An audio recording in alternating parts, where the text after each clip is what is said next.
లోకం ఒక మాయని తెలుసుకున్నాను. ఏది నా సొంతం కాదనుకున్నాను.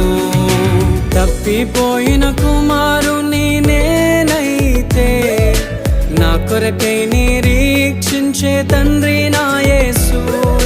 తప్పిపోయిన కుమారుని నేనైతే నా కొరకై నిరీక్షించే తండ్రి నా యేసు.